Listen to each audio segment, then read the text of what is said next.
नमस्ते, देसी गावरान तडकामध्ये आपलं स्वागत आहे।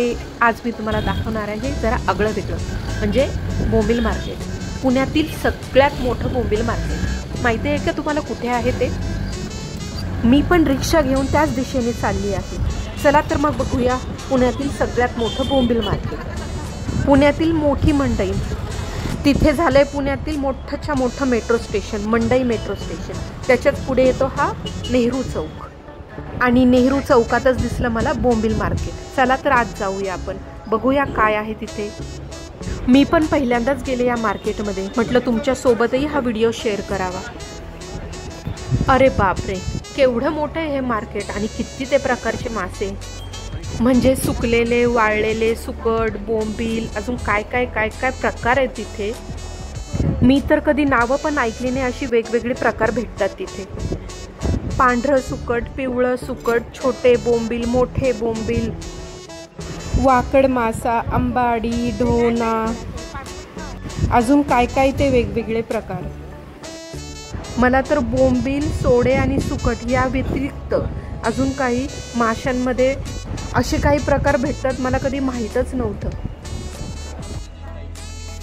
हे बघा पाठीमागे केवढे ते लांब लांब मासे लटकून ठेवलेत।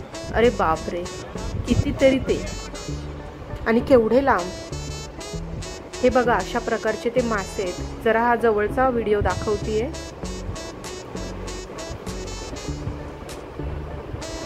याला म्हणतात वाकड मासा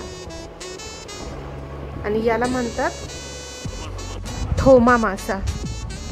याला म्हणतात काय माहित नाही, पण खूपच छोटे छोटे मासे येते। हे आहे पांढरं सुकट आणि हे आहे अंबाडी, याला म्हणतात अंबाडी।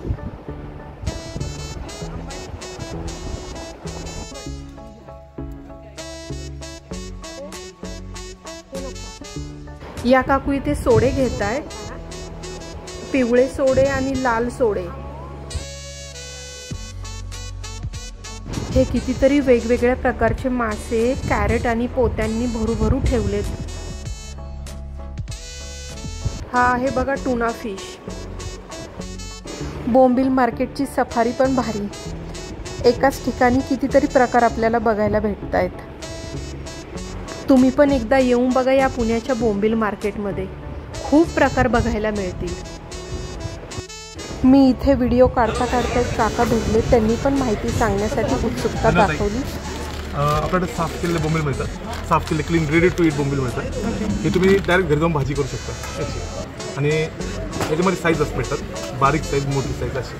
त्यानंतर आपल्याकडं हे रिबन फिश वाकड भेटते आपल्याकडं, साफ केलेले असते, हिची पण तुम्ही डायरेक्ट घरी जाऊन भाजी करू शकता। तसंच आपल्याकडं हे करंदी आहे ना, करंदी ती पण आपल्याला साफ केलेली भेटते। हे सगळ्या गोष्टी तुम्ही घरपोच सुद्धा मागवू शकता।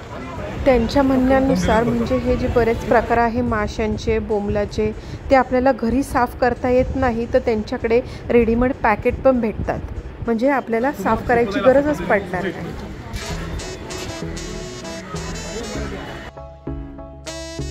म्हणजे चांगलंच आहे ना आपल्यासाठी, साफ करायची झंझटच गेली। बोंबीलपासनं बोंबीलची चटणी, सुकटपासनं सुकटची चटणी, सोडे भात, असे कितीतरी प्रकार आपण करू शकतो। मग शेवटीला बोंबील मार्केटची सफारी तुम्हाला कशी वाटली नक्की कळवा। Thank you.